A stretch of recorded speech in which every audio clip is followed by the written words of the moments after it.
consistent. Ma'am, isa pa sa akin, hindi po ba kayo nag-worry baka mas lalong lumala yung rift between you and PBBM because of this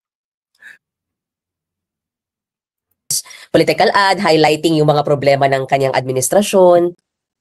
Palagay ko, ako na yata ang nag-highlight noon pa eh. Hindi naman ito bago. Talagang ilang beses ko na. Hindi pa na-inaugurate yung aking kapatid. Abala na ako sa smuggling at sa sitwasyon ng acting mga magsasaka. Abala na ako sa presyo ng mga bilihin at saka ko lang nga ng maayos na trabaho dahil walang investor kapag ganito tayo kagulo. At higit sa lahat, hindi ko talaga Grabe no, walang investor kapag ganito tayo kagulo. Sino ba kasi ang magulo? Di ba? Sino ba kasing magulo? Ang nanggugulo, mga Duterte. Di ba? Pagbaba sa pwesto, hindi matali. Sabi nga ni General Torre, hindi na nga ikaw ang Pangulo. Daldal ka pa ng daldal dyan. Tama naman, di ba? Hindi na siya presidente. Okay lang sana na hindi na siya presidente, pero magsisilbi siya bilang magaling na tagapayo. Hindi bida-bida. Anak ng putya kay Duterte. Hindi po bida-bida, namimeste ng bida. Ganon ang ginagawa ni Digong eh.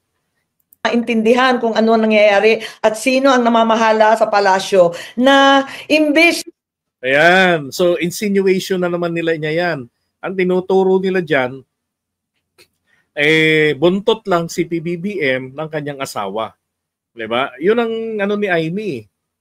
Mapapalakurang ugali nito. Natutukan ang sadyang problema ng bansa kung ano-anong pinapasukan na paghihigante at pang-aapi. Hindi kami naggalaban, hindi kami tunggalian sa napakahabang panahon, halos 4 na dekada, para lang mang-api ng iba. Hindi ito ang turo ng aking ama. Kaya hindi ko alam kung saan ito nanggagaling at hindi ako papayag ng ganito. So, alam naman ninyo noon pa di ba? Hindi pa nakakaupo, inauguration pa lang, abala na ako sa smuggling ng agricultural product, abala na ako sa mga magsasaka at sa ating land reform. Abala na tayo dun sa Maharlika Fund, dun sa People's Initiative na babaguhin sa pamamagitan ng suhulan ng ating saligang batas. Abala na ako sa budget ng 2024 at 2025 kung saan linustay ng bonggang-bongga ang pera ng bansa.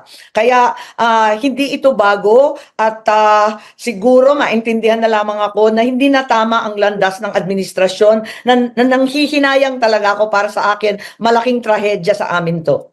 So hindi kayo nag-worry na lalong maging mas malayo kayo o magkaroon ng hinanakit sa isa't isa, kayo at ang Pangulo? Walang ganong worries sa inyo, ma'am?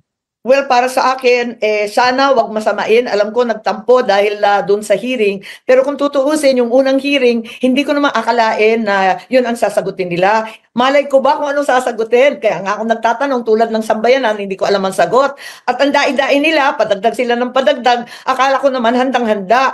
Nung iba-iba na yung sagot nila at waring nagkaralan sila, abay hindi ko na sagot yun, hindi ko na pananagutan yun. Ang akin lamang, abutin ang katotohanan at iwaksi ang lahat ng hindi tama, labag sa batas, labag sa batas pati ng Diyos dahil sa pang-aapi sa matatanda at may sakit. Ano? So, natatawa yung anak ko eh. So, inaalis po ni Amy yung katotohanan, bakit yun nangyari? Bakit po na-aresto si Duterte? Di ba, si Duterte hindi po dahil may sakit, hindi po siya inaapi. Kawawa, may sakit yung matanda. Di ba, hindi yung ganun eh. Grabe talaga to si Amy, ano ho? Hindi ganun. Ang maliwanag na nangyayari.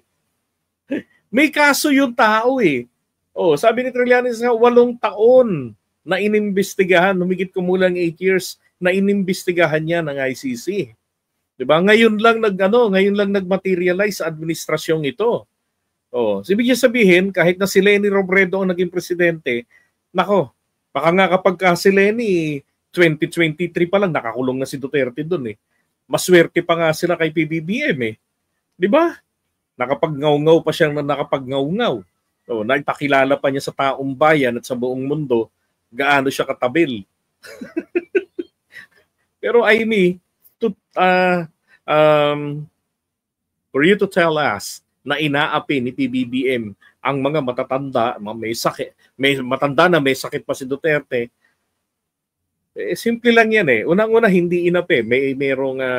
Merong mandamiento de arresto kasi merong kaso.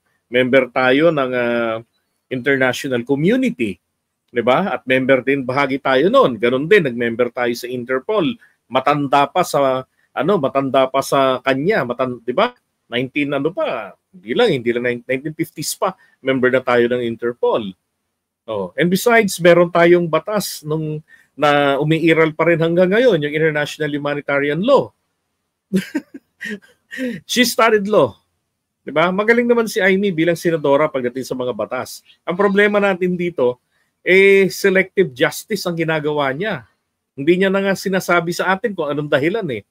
Diba? Kung bakit na-aresto si Duterte. Oh, basta lang sa kanya lang, just telling us na mali ang ginawa ng administrasyon kay Diggs. Ma'am, sorry, last na po